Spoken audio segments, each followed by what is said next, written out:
Yes, very good morning, boys and girls. Be loud, be clear, be happy. Yes, very good morning, boys and girls. I welcome you all to yet another session of 11th Standard Economics. 11वीं economics में आप सभी लोगों का स्वागत है. In today's set of discussion, I'll be winding up this chapter of population. Everyone is requested to complete their admission process and get the registers, because on my Monday lecture of economics, I'll be teaching you how to write the exercise. Ultimately, understand, I take responsibility of three theory subjects: economic, इकडे लक्ष दे, eco, SP, OCM. 3 theory subjects में पढ़ाता हूँ. अब 3 theory subjects में बात ऐसा है कि थ्योरी पेपर में मार्क्स राइटिंग के मिलेंगे, जो जैसे लिखेगा वैसे मार्क्स मिलेंगे. स्टूडेंट जब 11th स्टैंडर्ड में आता है स्टेट बोर्ड में, यहाँ पे काफ़ी मिक्स्ड अप स्टूडेंट्स होते हैं, जिसमें कि बहुत से स्टूडेंट सीबीएसई से है, राइट, कुछ स्टूडेंट इंग्लिश मीडियम से है.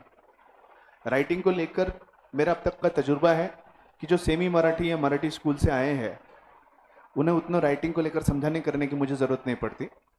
स्पेशल हेडेक जब आता है जब स्टूडेंट सीबीएसई का हो या इंग्लिश मीडियम का हो. सीबीएसई और English medium students are not use to writing so much. So already अगर आपको लिखने करने का कंटाला आता है तो भूल से भी इको, एसपी, ओसीएम तीनों थ्योरी मत लेना, क्योंकि बहुत सारा राइटिंग वर्क आपको करना पड़ेगा और बिना राइटिंग वर्क के आपको मार्क्स नहीं मिलते. जैसे सीबीएसई स्टूडेंट्स को आदत है, अगर कोई क्वेश्चन 8 मार्क के लिए पूछा जाए तो गिन के 6, 7 या 8 पॉइंट मैक्सिमम लिखते हैं और उसके हिसाब से मार्क्स की उम्मीद करते हैं. यहाँ ऐसे नहीं चलता, 4-4 पन्ने लिखने पड़ते हैं 8 मार्क के लिए. You literally have to copy down the entire text book if you have to score 100% mark. Sir कैसे पॉसिबल है, इतना कैसे याद करेंगे? याद करने की जरूरत नहीं पड़ती है, सब चीज़ों का एक तरीका होता है जो मैं आपको सिखाऊंगा. पहला चैप्टर हम लोग साथ में मिलकर लिखेंगे क्लास में, लेकिन अगले चैप्टर से मैं आपको सिखाऊंगा नहीं, आपको घर से लिख के लाना है. एक चैप्टर जब आपको सिखा दिया जाएगा आपको समझ में आ जाएगा एग्जैक्टली सब्जेक्ट को प्रिपेयर कैसे करते हैं. जैसे इकोनॉमिक्स की एक्सरसाइज, एसपी की एक्सरसाइज, एक एक चैप्टर की एक्सरसाइज मैं क्लासरूम में लिखवाऊंगा आपसे, तो आपको समझ में आ जाएगा कि मार्क्स कैसे आते हैं. Ultimately your exam is like a war, and when you go to war you have to go prepared. शस्त्र के साथ जाना पड़ता है. बिना शस्त्र के जाओगे तो युद्ध जीत पाओगे क्या? The answer is no. If you have to go to a war, you have to go prepared with weapons. So understand my point. There are certain weapons which you require when you go for the board exams. And in theory paper, बहुत सी चीज़ें, बहुत सी बातें हैं, जैसे कि CBSE के students को writing का प्रॉब्लम है, बहुत शॉर्ट वो लिखते हैं. फिर माशाल्लाह में कर्सू लिखते हैं, उनका EAUWV सब एक जैसा ही दिखता है जो कर्सिव लिखते हैं. कितने लोग कर्सिव राइटिंग लिखते हैं? कितने लोगों को कर्सिव लिखने की आदत है? कर्सिव. अब वो कर्सिव वाले का प्रॉब्लम ये है, उनका EUVWX सब एक जैसे ही दिखता है. तो ये सारे जो छोटे मोटे लूप होल्स होते हैं, इन लूप होल्स को हमें क्लियर करना है और इन लूप होल्स को क्लियर करके आगे बढ़ना है. Now understand my point. In today's set of discussion we have been discussing about population as a human resource. Before starting the point, let me revise what did I explain you yesterday. There are two concepts which is called as economic growth, another is called as economic development. Economic growth and economic development. Which is a bigger concept? Economic development. बड़ी concept कौन सी है? Economic development.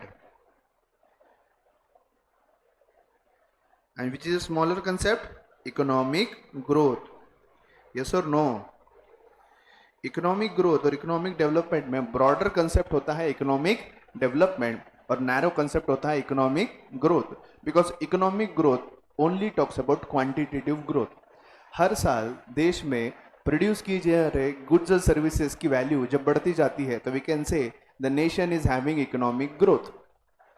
But when we say that some country has economic development, that doesn't mean just quantitative growth. It also needs to be assured of qualitative growth. And what do we exactly mean by qualitative growth?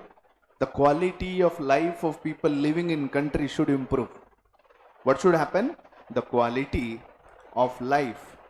The quality of life of people living in a particular country should improve. How does quality of life of people living in country improve? जैसे मैंने कल example दिया था कि आमतौर पर मैं सबको एक सवाल पूछूं कि यूएस में रहने वाले लोगों की और भारत में रहने वाले लोगों की अगर क्वालिटी ऑफ लाइफ हम कंपेयर करें, क्वालिटी ऑफ लाइफ बेहतर कहां पर है? बट ऑब्वियस यूएस में, हाँ या ना? क्वालिटी ऑफ लाइफ बेहतर कहां है? बट ऑब्वियस यूएस में। क्यों ऐसे? क्योंकि वहां पर लिटरेसी ज्यादा है। क्योंकि वहां पर लिटरेसी ज्यादा है। क्यों ऐसे? क्योंकि वहां पर लिटरेसी ज्यादा है। क्योंकि वहां पर स्टैंडर्ड ऑफ लिविंग अच्छा है। क्योंकि वहां पर हेल्थ फैसिलिटीज अच्छे हैं, एजुकेशन फैसिलिटी अच्छे हैं, इंफ्रास्ट्रक्चर अच्छा अवेलेबल है, इनकम लोगों का काफी हाई है, हर चीजों में परफेक्शन है। हमारे यहाँ क्या है? Population, unemployment, poverty, slow economic growth. Yes, तो हमारे यहाँ प्रॉब्लम ज्यादा है। क्या भारत में मुंबई में एक तरफ 100 मंजिला इमारत है और क्या एक तरफ 4 5 मंजिला झोपड़ियां धारावी में है? यस। जितने लोग बिल्डिंग में नहीं रहते उससे ज्यादा लोग उस झोपड़पट्टी में धारावी में रहते हैं, हाँ या ना? मुंबई के धारावी में स्लम में जितने लोग, अब जैसे बाजू में ही देख लो, मेरा घर अगर देखो तो छोटू सा घर है मेरा पीछे इधर मुंडे में, इतू सा छोटू सा। उस छोटे से घर में हम 5-6 लोग रहते हैं और उतना ही एरिया लगभग ये बाजू का है, यहाँ पे 250 लोग रहते हैं। 350 क्या कर रहे हो? 350 सही सुन रहे हो तुम? 350 लोग रहते हैं। फर्क, difference. So comparatively if we say my quality of life is far better as compared to those, so we see a difference. This is not case with US. You'd find good quality of life with every people around, चाहे वो कितना भी low income group का क्यों ना हो। So to a country to be called as developed, they need not to just have quantitative growth, they also need to have qualitative growth. यानी आर्थिक विकास यानी इकोनॉमिक ग्रोथ तो चाहिए, लेकिन इकोनॉमिक ग्रोथ के साथ साथ जब क्वालिटेटिव ग्रोथ होगा तभी जाकर हम कह सकते हैं there is economic development. Broader concept क्या हुआ? Economic development. नैरो कंसेप्ट क्या हुआ? Economic growth. Economic growth talks about only income growth. कोई परिवार है, उस परिवार के जो व्यक्ति हैं जो बिजनेस कर रहे हैं, वो बिजनेस की बहुत तरक्की कर रहे हैं, उनके घर में पैसा फुल आ रहा है, लेकिन उन परिवार के लड़कियों को पढ़ने लिखने की इजाजत नहीं है। 18 साल में बिना पढ़े लिखे ही ऐसे ही उनकी शादी करवा दी जाती है। नाउ अंडरस्टैंड, मैं एग्जांपल जो दे रहा हूं उससे क्या समझाने की कोशिश कर रहा हूं। एक परिवार है जहां पर उस परिवार के कुछ लोग बिजनेस करते हैं और वो बिजनेस फ्लरिश हो रहा है, ग्रो हो रहा है, परिवार में बहुत पैसा आ रहा है, घर में गाड़ी आ गई है, बंगला रिनोवेट किया जा रहा है, बहुत पैसा आ रहा है, राइट? सोना जवाहरात प्रॉपर्टी बहुत ली जा रही है, लेकिन परिवार में आज भी ट्रेडिशनल वैल्यूज फॉलो की जा रही हैं। स्टैंडर्ड ऑफ लिविंग कुछ इंप्रूव नहीं हुआ है, घर में लड़कियों का स्टेटस बहुत लो है, लड़कियों को पढ़ाने लिखाने का इजाज़त नहीं है, लड़कों को भी पढ़ने करने का कुछ नहीं है। इलाज में अगर कोई घर में बीमार भी है तो उसको घर के घर में इलाज करना है। अब यहाँ पे जो मैं एग्जाम्पल दे रहा हूँ इससे क्या प्रूव करने की कोशिश कर रहा हूँ? ये जो परिवार की मैं जो बात कर रहा हूँ, ये परिवार में इकोनॉमिक ग्रोथ है। क्या है? इकोनॉमिक ग्रोथ, यानी पैसों के मामले में ये परिवार तो बढ़ रहा है, लेकिन क्वालिटी ऑफ लाइफ इन लोगों की बेहतर नहीं है। क्वालिटी ऑफ लाइफ इन लोगों की बेहतर नहीं है, यानी हम कहेंगे इस परिवार में इकोनॉमिक डेवलपमेंट नहीं है। अगर परिवार में इकोनॉमिक डेवलपमेंट होना है तो क्या जरूरी होगा? परिवार का स्टैंडर्ड ऑफ लिविंग अच्छा होना होगा। परिवार में चाहे वो मेल हो चाहे वो फीमेल हो, उन्हें इक्वली ट्रीट करना होगा। Status of women should improve, literacy should improve, standard of living should improve, everything overall should improve.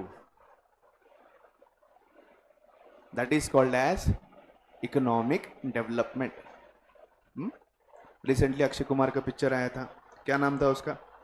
Bhumi Pednekar heroine थी, क्या नाम था? टॉयलेट एक प्रेम कथा। क्या नाम था पिक्चर का? टॉयलेट एक प्रेम कथा।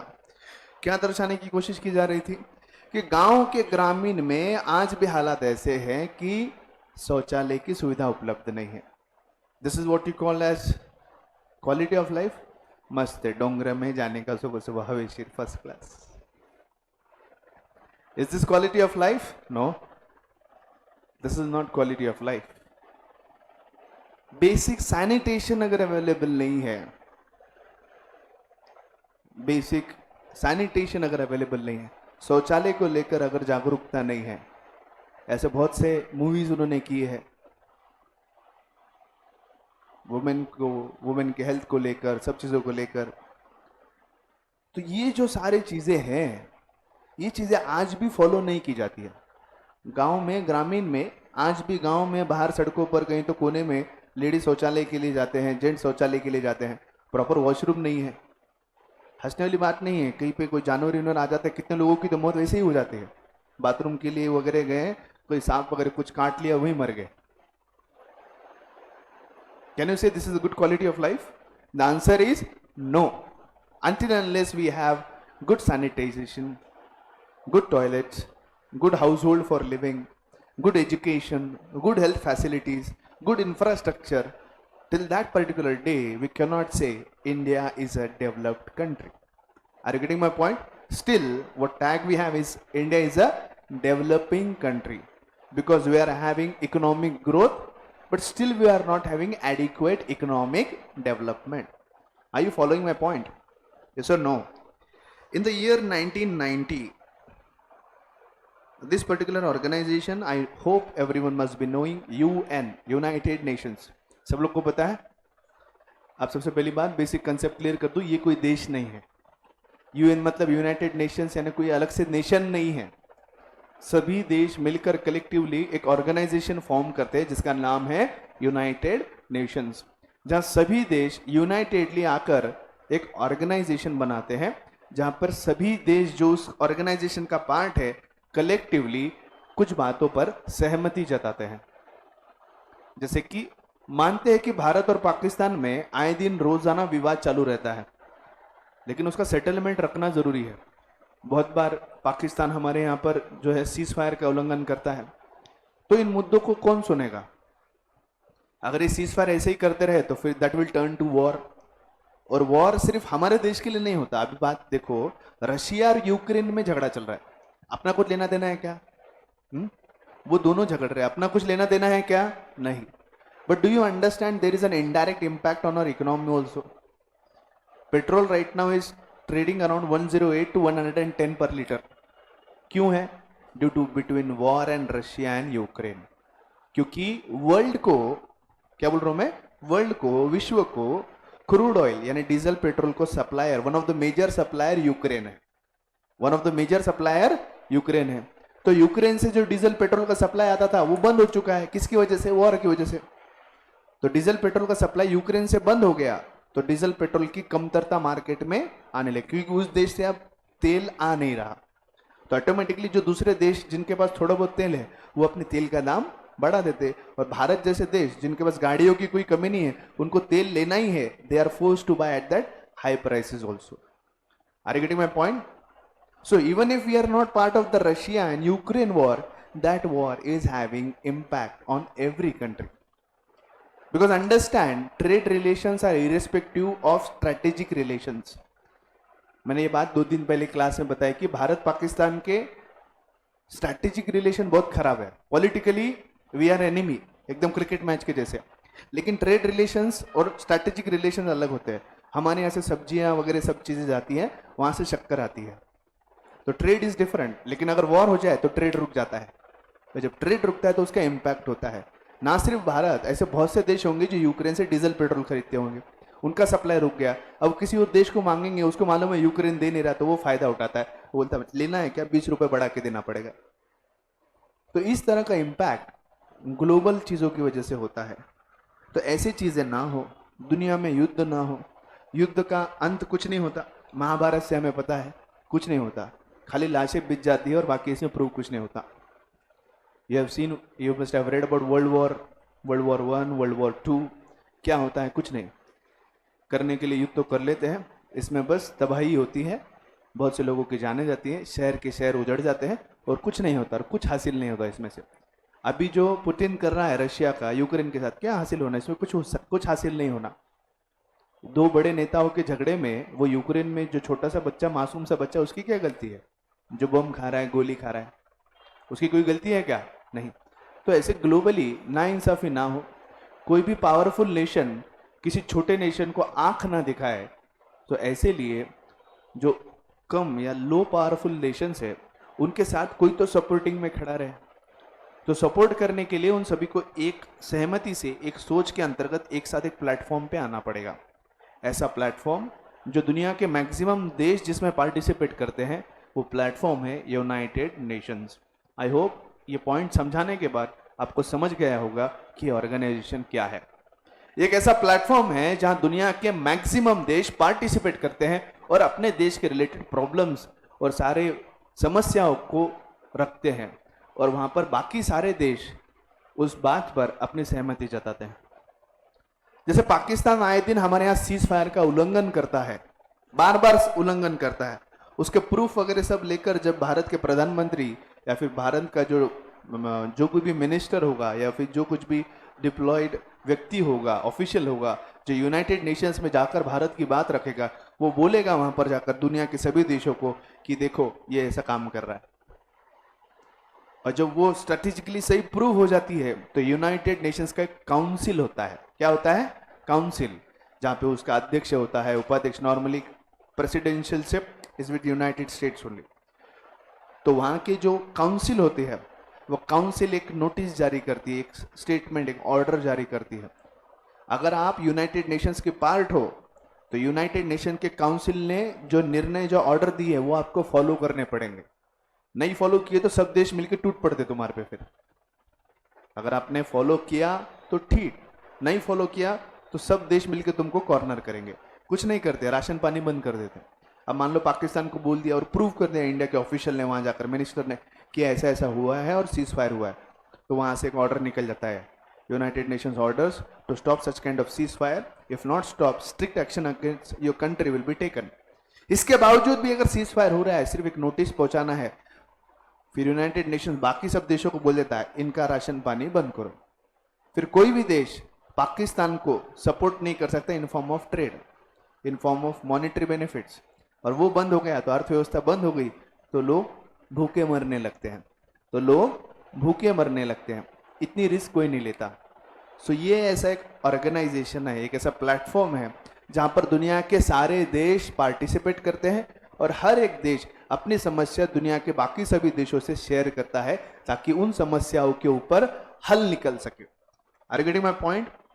Are you getting my point? ऐसा नहीं है कि सिर्फ झगड़े सेटल करते हैं, बाकी कुछ काम नहीं करते। ये ट्रेड के बारे में भी बात करते हैं, अलग अलग मुद्दों के ऊपर बात करते हैं। इन्हीं सब मुद्दों में से एक मुद्दा इन्होंने पकड़ा 1990 में, जिसे हम कहेंगे HDI। क्या कहते हैं इसे? HDI। It is called as human development index. UNDP was set up in the year 1990. UNDP, United Nations Development Program. UNDP, United Nations Development Program, was set up in the year 1990. थोड़ी हंसी वाली बात है. It was set up under the presidency of Mahbubullah, who is from Pakistan. He was the first sitting president of this UNDP program. A Pakistani economist was the first chair president of the UNDP committee. जो UN ने बनाई थी, United Nations ने एक अलग committee बनाई थी, UNDP, United Nations Development Programme, जिसका चेयर पाकिस्तान के इकोनॉमिस्ट महबूबुल्लाह कर रहे थे, जो कि इस चेयर थे पहले कमेटी के, जिन्होंने एचडीआई का इंट्रोडक्शन किया दुनिया के सामने। एचडीआई का मतलब होता है ह्यूमन डेवलपमेंट इंडेक्स, और हर एक देश का एक एचडीआई नंबर या आंकड़ा होता है। जैसे मान लो, जैसे हमने कहा कि यूनाइटेड स्टेट्स में लाइफ इज वेरी बेटर, तो हो सकता है वहां का एचडीआई हो 25। भारत का कंपेरेटिवली लो है style of living, standard of living, तो हो सकता है भारत का होगा 8-9 ऐसा कुछ। पाकिस्तान का और बदतर है, तो हो सकता है 3 या 4 ऐसा कुछ हो। बात समझ में आ रही है? सो जैसे देश में लाइफस्टाइल होगा, जैसे वहाँ की डेवलपमेंट होगी, जैसे वहाँ पे स्टैंडर्ड ऑफ लिविंग होगा, उस तरह से उसे डेवलपमेंट इंडेक्स दिया जाएगा। तो ये डेवलपमेंट इंडेक्स कौन देता है? यूएनडीपी। कौन देता है? यूएनडीपी। इंडिया का एचडीआई कितना है ये यूएनडीपी बताएगा। मान लो आप चांद से आए हो, कहाँ से आए हो? चांद से, और पृथ्वी पर आने के बाद सोच रहे हो कि मैं कौन से देश में जाकर रहूं जिससे मेरी जिंदगी एकदम सुखी रहे। तो वो डिसाइड करने के लिए आपने क्या करना है? यूएनडीपी का एचडीआई का रिपोर्ट पढ़ना है।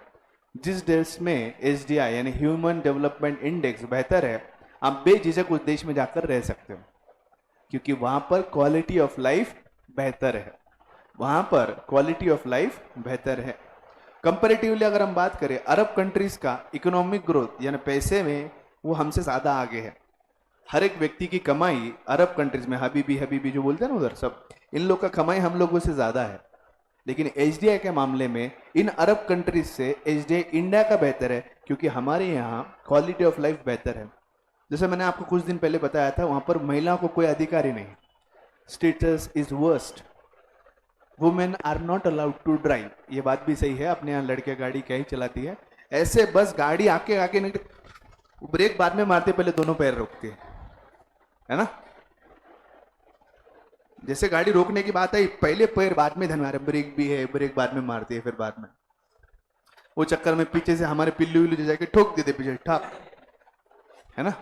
ये देखिए ठोक क्या है किसी को तो बात ऐसी होती है। ये बात पे मैं सहमत हूँ, लड़कियों को गाड़ी नहीं चलानी चाहिए। और उसमें से खास अगर वो पुणे जाओ और किसी लेडीज ने अगर कार चलाना है, फिर तो बस वो कार चलाती सीट पे नीचे अभी सीट है, ये सीट ऐसी है। अब नॉर्मली अपन ऐसे सीट पे बैठ के कार चलाते हैं, वो और पीछे बैठ जा आराम से, वो उतना करने में भी ठोक देती है किसी को जाके। मुश्किल है, बहुत मुश्किल है। तो सऊदी अरब में अगर आप जाओ तो महिलाओं को गाड़ियां चलाने की, बाहर घूमने की इजाजत नहीं है। हजीब मैंने बुरखा कंपलसरी है। तो वो दर्शाता है कि status of women is low. So human development index के मामले में, ह्यूमन डेवलपमेंट इंडेक्स के मामले में उनके आंकड़े हमारे से कमजोर है। अनडाउटेडली इकोनॉमिक ग्रोथ में वो हमसे आगे है, लेकिन इकोनॉमिक डेवलपमेंट में भारत उनसे बेहतर है, क्योंकि हमारा एचडीआई बेहतर है। तो यूनाइटेड नेशंस ने 1990 पे एक ऑर्गेनाइजेशन और कमिटी सेटअप की जिसका नाम था UNDP, United Nations Development Programme, जो कि ह्यूमन डेवलपमेंट के ऊपर काम कर रहा था।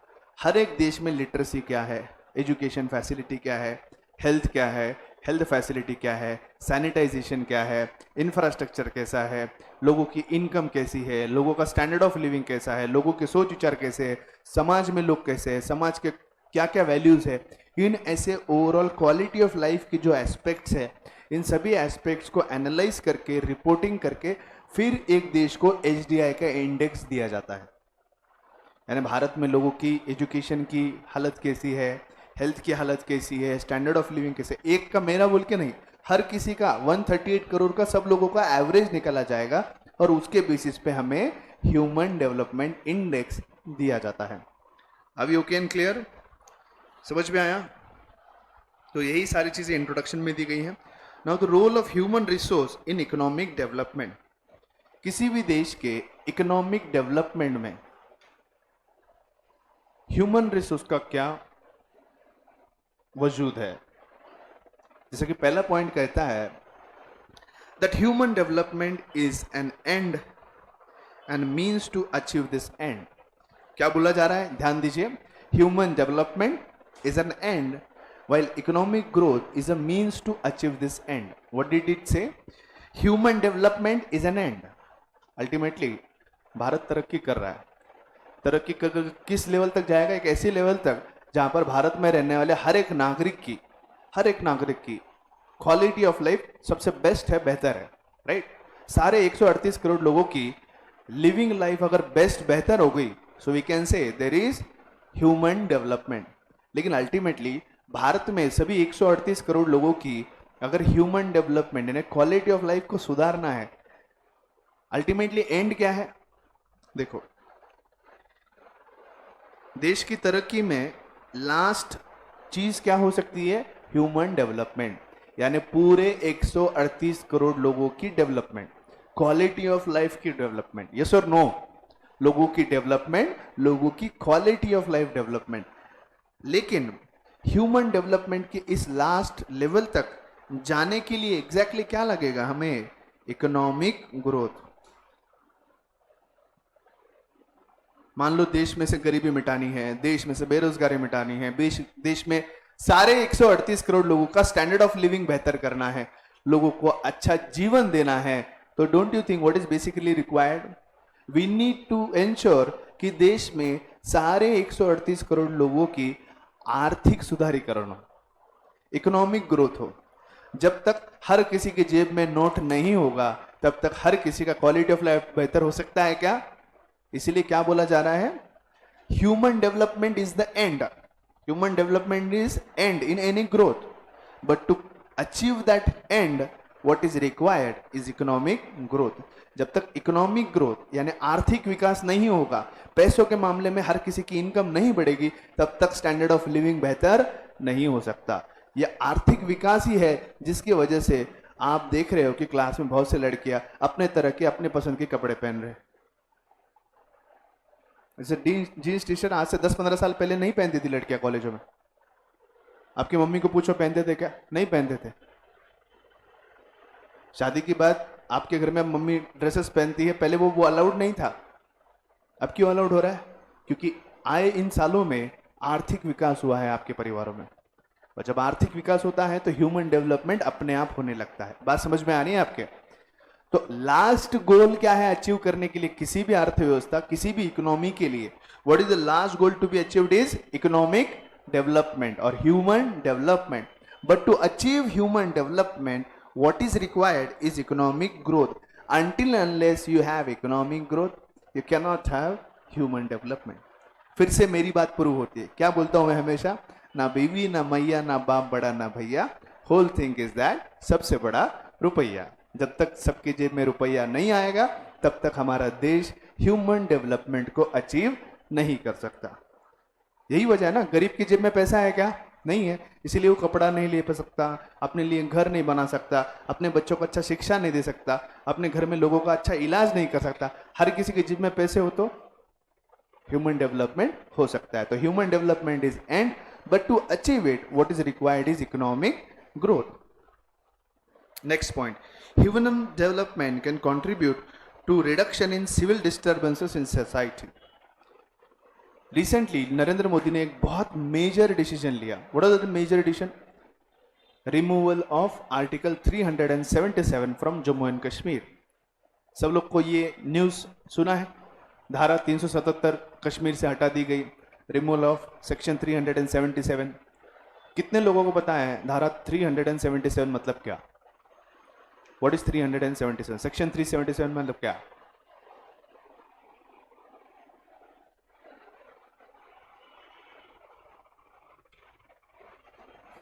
What is that section? जो जैसा जितना मालूम है बोलो, आधा अधूरा नॉलेज को पूरा कंप्लीट मैं करूंगा. हाँ, किसी को पता है? पता है कश्मीर का ये जो कानून था जिसको हटाने के बाद मोदी जी ने कहा कि कश्मीर का कानून हटा देगा, धारा 377 हटा दी गई. क्या था एग्जैक्टली? क्या है ये? नहीं किए जाएंगे? नहीं किए जाएंगे या किए जाएंगे?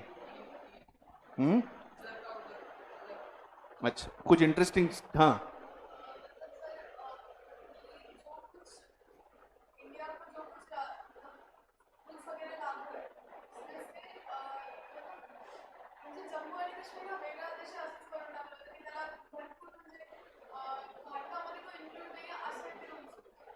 आणि आता काय झालंय?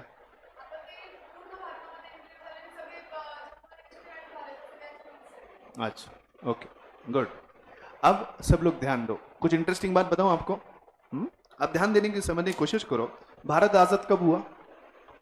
भारत आजाद कब हुआ? 57. कौन है? फेंक के मारो रे चेयर. कौन है 57 वाला? कौन था वो 57? अरे क्या, मैं 10 साल बाद पैदा होता, तुम भी 10 साल बाद पैदा होते अगर आजादी दे दो तो. हाँ, इंडिया गॉट इंडिपेंडेंस इन 1947. अच्छा, मुझे बात बताओ कि भारत में अभी सबसे बड़ा पुतला किसका बना है? सरदार वल्लभ भाई पटेल. नाम क्या दिया उसका? What is is named? मतलब स्टैच्यू ऑफ स्टोरी क्या है? Why is it called a statue of unity? Sardar Patel का और स्टैच्यू ऑफ यूनिटी का क्या रिलेशन है? बताओ मुझे कोई तो.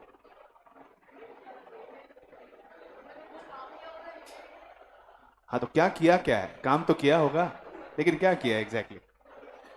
Why is Sardar Vallabh Bhai Patel statue called as the statue of unity. अगर आपको ये बात पता है तो शायद पता होगा लॉजिक क्या चल रहा है सब चीज। सबसे कमीने लोग दुनिया में कोई है तो अंग्रेज थे, जो पूरा लूट चले गए हमारे भारत को। 1947 में जब इंग्लिश यानी ब्रिटिशर्स, प्लीज पे अटेंशन, लक्ष्य दे, बहुत अच्छी बातें सिखा रहा हूं टेक्स्ट बुक के बारे। किसी टेक्स्ट बुक पढ़ाऊं कि बाहर की बातें बताऊं ज्ञान की? पक्का बताओ ना, वरना बोलेंगे कुछ तो अलग बता रहे, वापस गायब हो जाओगे। ठीक है, ध्यान दो। पांडे वासुरु, हमारे घर का छोटा वासुरु है, वो चलते रहता, वो चंचल रहता, बैठता नहीं जगह पे, इधर उधर भागते रहता है।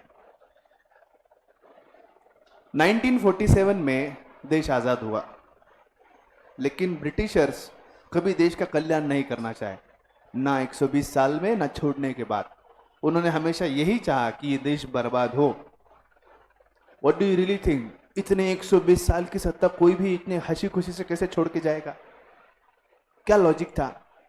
अल्टीमेटली उस वक्त इतना ज्यादा विरोध उन लोगों का हो रहा था, तो उस लेवल, उस मोमेंट पे 1945 के बाद उनका यहाँ पे टिकना बहुत मुश्किल हो गया। तो अंग्रेजों ने अपनी खोपड़ी इस्तेमाल की। एक ही नियम था उनका और एक ही मोटो था और एक ही प्रिंसिपल पे उन्होंने 120 साल हमारे देश पे राज किया, डिवाइड एंड रूल। वो क्या सोचे, हमारे यहां पर जितने स्टेट है उतने राजे रजवाड़े हैं, ये बात मालूम है? मराठा एम्पायर अलग है, मुगल एम्पायर अलग था, निजाम एम्पायर अलग था, साउथ के एम्पायर अलग थे, राइट? राजपूताना अलग था, नॉर्थ में वो मेघालय वगैरह के वो अलग थे, राइट? हर जगह पर अलग अलग राजे रजवाड़े थे और अपने अपने राजे रजवाड़ों का अपने अपना प्रांत था। अंग्रेज जब आए तब भारत नहीं, इंडिया एक, it was not a United country. तब क्या था, राजेशाही चलती थी। और उस वक्त के राजेशाही यानी जिसे हम कहते हैं किंगडम रूल, उस किंगडम रूल में ऐसा था कि जब कभी भी आप किसी के राज्य पे आक्रमण करते हो, आपको सिर्फ वहां को जो राजा है, जो उनके किंगडम है, उनको हराना है, तो आप उस किंगडम के मालिक बन जाते हो। ऐसे ही वो आए और एक एक करके सभी राजे रजवाड़े को अपने अंदर ले लिया और इसको देश बना दिया और अपनी पूरी टेरिटरी चलाने लगे। लेकिन जब उनके निकलने की बारी आई, वो बोले ये लोग इतने 17 पकड़ जाति के 17 राजा है, ये कभी एक छत के नीचे आ ही नहीं सकते, क्योंकि 120 साल खाली इसकी गोली उसको, उसकी गोली इसको, मराठा को मुगल की, मुगल को निजाम की, निजाम की मुगल की, इसको उसकी राजपूत को मराठा की, इसको उसको खाली गोली खिलाते गए और बस 120 साल 12 दशक उन्होंने राज किया है। उनको मालूम था कि ये देश कभी जिंदगी में एक लाइन पे, एक पॉइंट पे, एक जगह पे आ नहीं सकते। 1945 में उन्होंने एक बीज डाला जिसका नाम था बैरिस्टर जिन्ना। हम तो चले जाएंगे, बाद में मुस्लिमों का यहां देश में रहना बहुत मुश्किल हो जाएगा, आप एक काम करो, एक अलग मुस्लिम देश बनाओ। तो वहां पे से कॉन्स्पिरेसी शुरू हुई पाकिस्तान की, वहां कॉन्स्पिरेसी शुरू हुई पाकिस्तान की। तो बड़े होशियारी से बैरिस्टर जिन्ना को कन्विंस कर कर उन्होंने 1947 में देश तो छोड़ा। बट माय डियर फ्रेंड्स, जब अंग्रेज भारत में आए तब हम राजाशाही राज में यानी किंगडम वाले राज में रहा करते थे।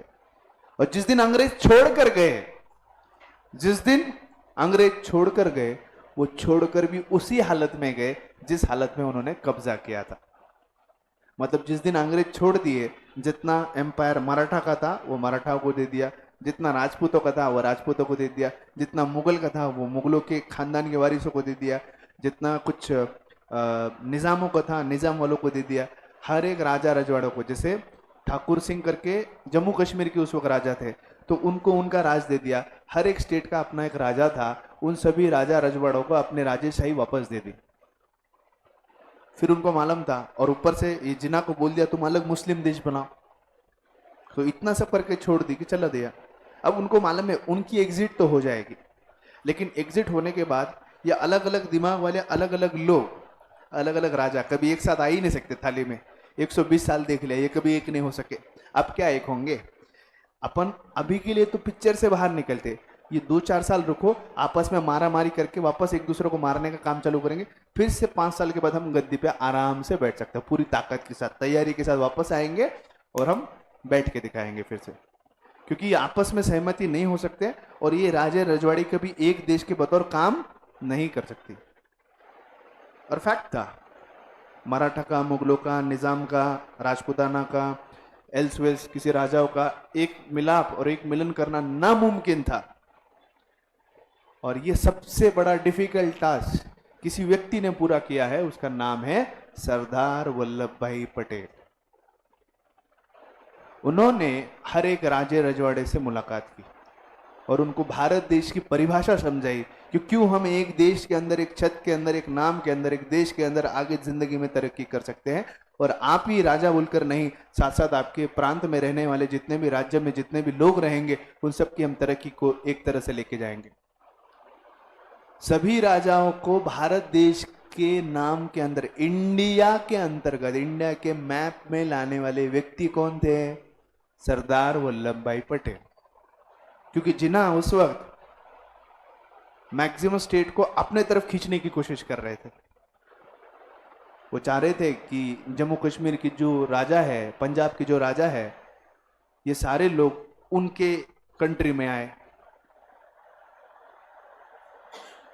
लेकिन सरदार वल्लभ भाई पटेल वो ऐसा व्यक्ति बना जिसने आज आपको इस भारत का नक्शा दिया है। ये जो भारत का नक्शा है, मैप हम देखते हैं, ये किसकी देन है? सरदार वल्लभ भाई पटेल। इतने अलग अलग खोपड़ियों को, मतलब आर्यंस और द्राविड का डिवीजन होता है, you know Aryans and Dravids. The down in south kingdoms were of Dravidians and the north people are called as Aryans. थोड़ा बहुत हिस्ट्री पसंद था मुझे स्कूल में, ऐसे थोड़ी बहुत जानकारी है। तो बात ऐसी है, सरदार वल्लभ भाई पटेल उस वक्त मराठाओं के राजाओं को मिले, मुगलों के राजाओं को मिले, निजाम के राजाओं को मिले। कहा कि भाई 120 साल बहुत लंबा हो गया, लोगों ने जान गंवाकर, अपने प्राणों की आहुति देकर, लाखों लोगों ने अपनी जान गंवाकर इस आज़ादी को मिला है। अब इसे हम ऐसे व्यर्थ नहीं जाने दे सकते। फिर से आपस में झगड़ा कर कर वापस से कोई और देश फिर से वापस आए, इससे बेहतर है कि हम लोग आपस में एक रहे। कैसे रहेंगे? एक देश के अंतर्गत आते हैं, एक संविधान के अंतर्गत आते हैं, और एक देश एक संविधान के अंतर्गत सब कुछ काम करेंगे। लेकिन उस वक्त जम्मू कश्मीर के जो राजा थे, उनका दिमाग तीसरों से अलग ही चल रहा है। वो बोले जिन्ना पाकिस्तान बना रहे हैं, सरदार वल्लभ भाई पटेल इंडिया बना रहे, मैं जम्मू कश्मीर देश बनाऊंगा। क्या बनाऊंगा? जम्मू एंड कश्मीर देश। और मोदी जी का यह आर्टिकल हटाने तक वो एक देश ही था अलग। It was just part and parcel of India. जब भारत आजाद हुआ तब 3 टुकड़े थे, 2 नहीं थे। कितने थे? 3। एक पाकिस्तान जिसमें बांग्लादेश आता था, मालूम है ना आपको? 1960 में बाद में बांग्लादेश बना, तो बंगाल की बाजू का बांग्लादेश और अभी का पाकिस्तान, ये अलग से पाकिस्तान बना। एक हिस्सा बना इंडिया और तीसरा हिस्सा बना जम्मू एंड कश्मीर। 1947 के बाद 1960 तक वो एक राजेशाही किंगडम था।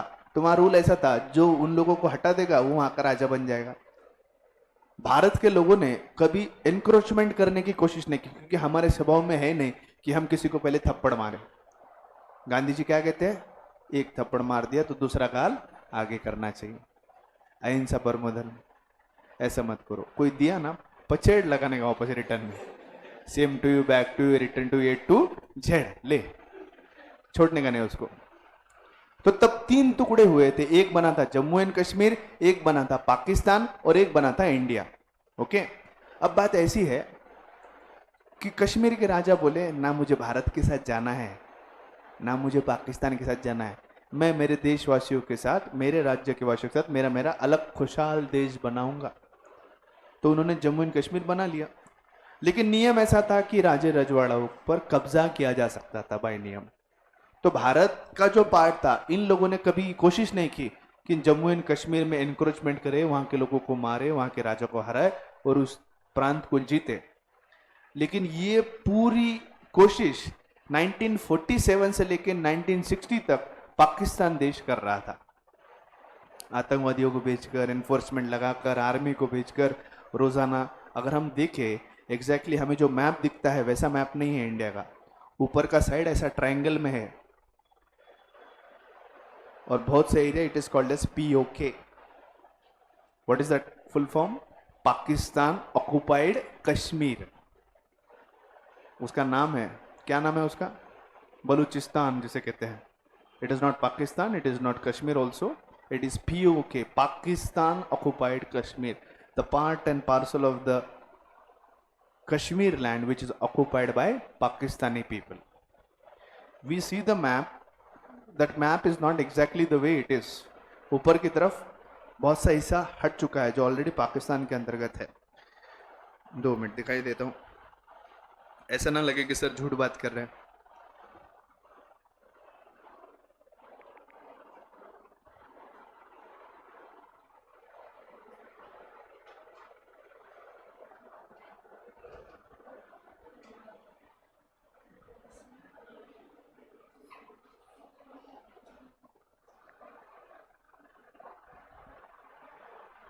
ये देखो,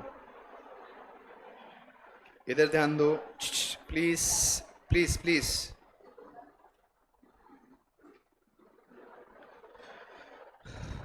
हम मैप ऐसे देखते हैं, राइट? यस और नो माय फ्रेंड्स? आया ना?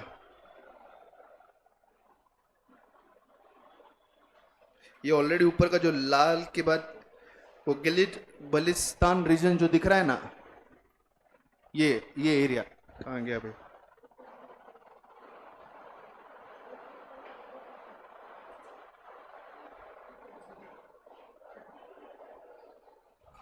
यस,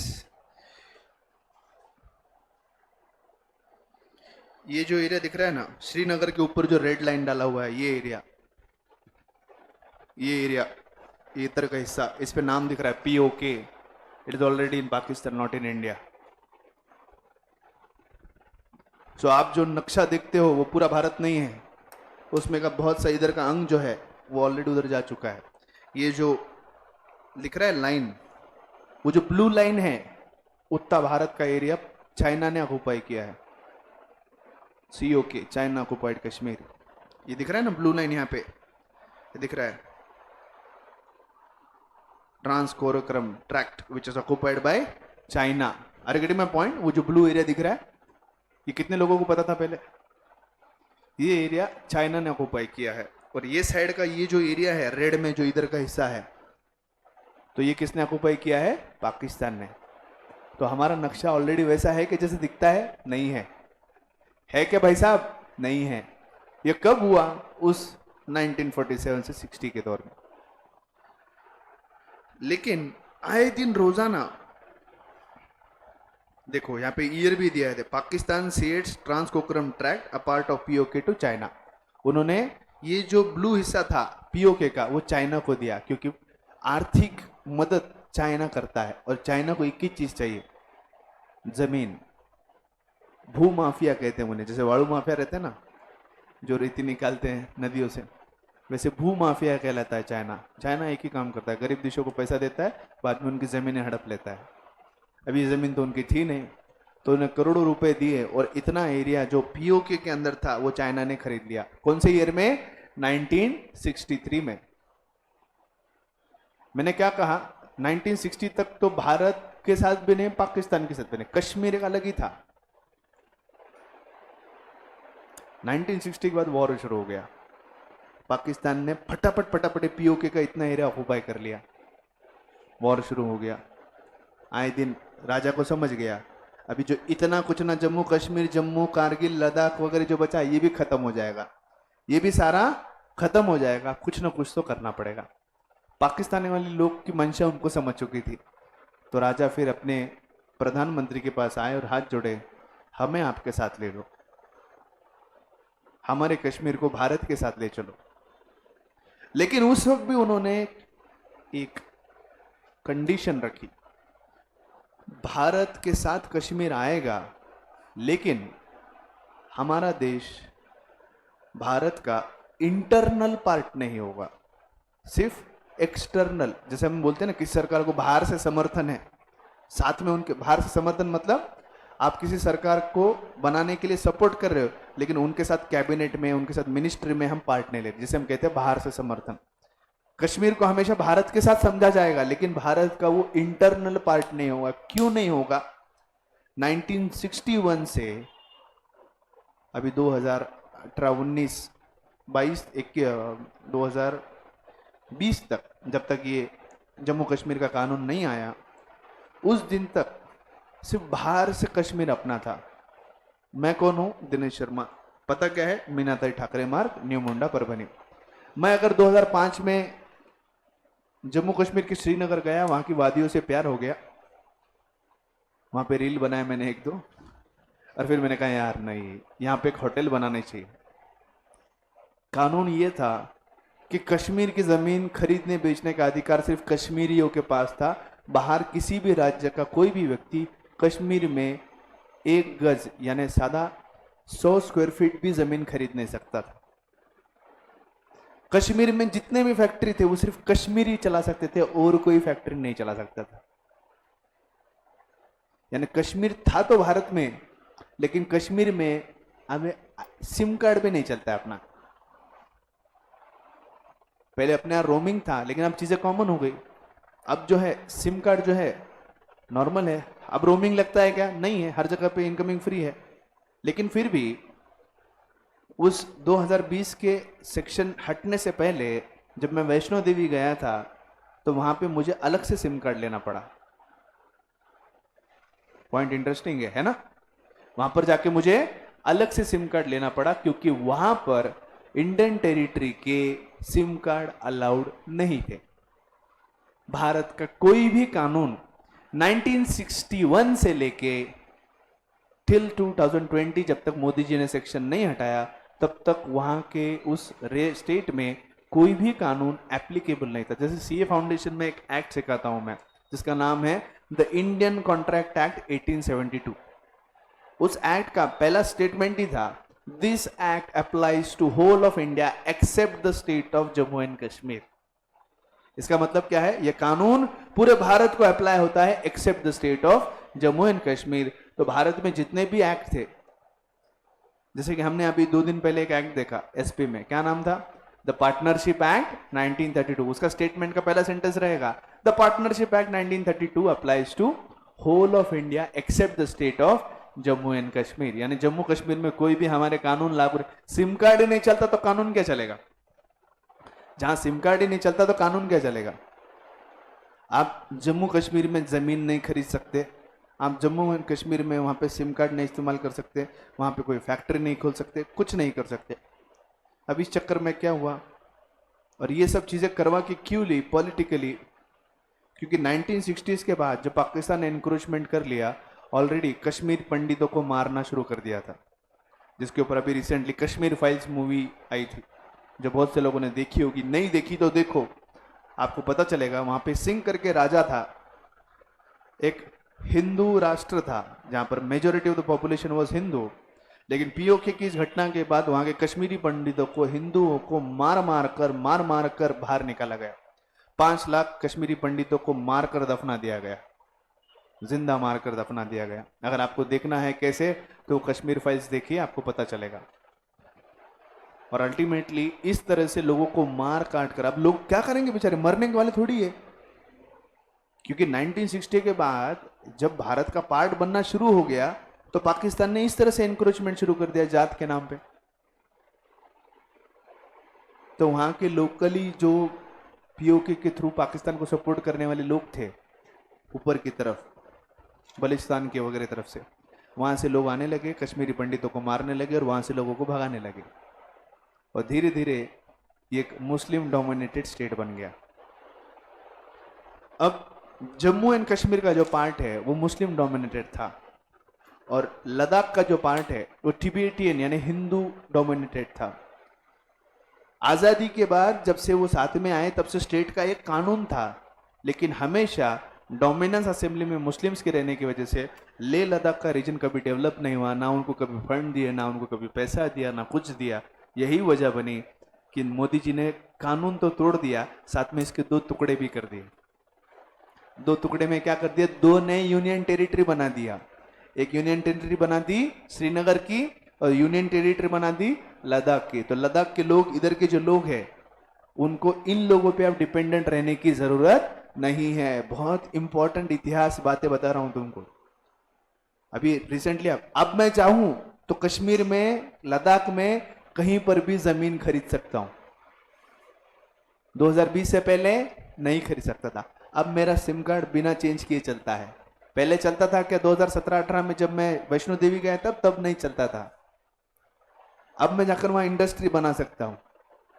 रतन टाटा अगर चाहे कि एक 5 स्टार होटल कर वहां के टूरिज्म को डेवलप करे, वो कर नहीं पाते थे, क्योंकि रतन टाटा मुंबई का व्यक्ति है, भारत का व्यक्ति है, वो जम्मू कश्मीर में जमीन नहीं खरीद सकता था।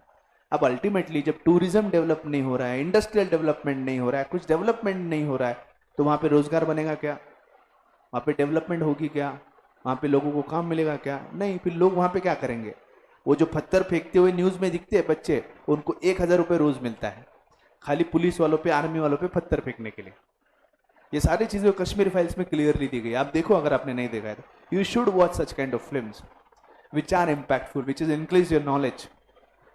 एग्जैक्टली क्या सिचुएशन, सर क्यों बोले इतना देखना चाहिए करके, देखो जाकर तो पता चलेगा। याद से देखो, पता चलेगा कैसे चीजें चेंज हुई है। अब जो मोदी जी ने निकाला है सेक्शन, इसके वजह से अब इंडियन कॉन्ट्रैक्ट एक्ट का पहला सेंटेंस बदल चुका है।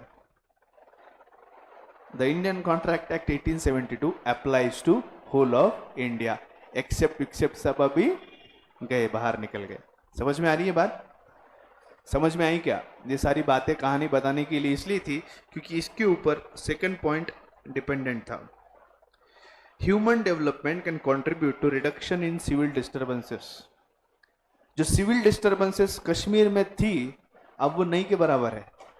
अब देखो, टेररिस्ट अटैक, युवाओं का पत्थर फेंकना, ये सब चीजें, घटनाएं अब न्यूज में दिख रही है कि इतने सालों में नहीं। हर चीज कंट्रोल में। इतना स्ट्रिक्ट था वहां पर कि 1960 के बाद ये सेक्शन हटने तक देश में, स्टेट में, जम्मू कश्मीर के स्टेट में कितने नंबर ऑफ आर्मी एम्प्लॉय रहेंगे, कितनी सेना तैनात होंगी, ये तय करने का अधिकार भी जम्मू कश्मीर गवर्नमेंट के पास था। जम्मू कश्मीर गवर्नमेंट ने बोल दिया कि 5000 सैनिक दो, तो 5000 सैनिक ही लाना है। अब वहां कुछ नहीं। अब एक आदमी के लिए एक सैनिक खड़ा कर दिया, रट्टे लगा दे, पत्थर हाथ में ले आके बरोबर शीश लगाते मोदी जी। तो ये सिविल डिस्टर्बेंसेस कब खत्म होंगे? जब ह्यूमन डेवलपमेंट होगा। ये सेक्शन हटाने का मेजर रीजन यही है कि जब सेक्शन हटेगा वहां पे विकास आएगा, इंडस्ट्रीज आएगी, टूरिज्म बढ़ेगा, ऑटोमेटिकली युवाओं को जब रोजगार मिलेगा, एम्प्लॉयमेंट मिलेगी, तो ह्यूमन डेवलपमेंट होगा। और जब ह्यूमन डेवलपमेंट होगा तो कश्मीर जो चीज़ों से 1947 से लेकर 2020 तक आता है, इन सब चीज़ों से बाहर निकलेगा। आने वाले 10, 15, 20 साल के बाद यहाँ पे टेररिस्ट एक्टिविटी 0 के बराबर हो जाएंगे। That is how important is human development. So human development also helps to avoid civil disturbances. Are you getting my point? Are you getting my point? Yes, thank you so much.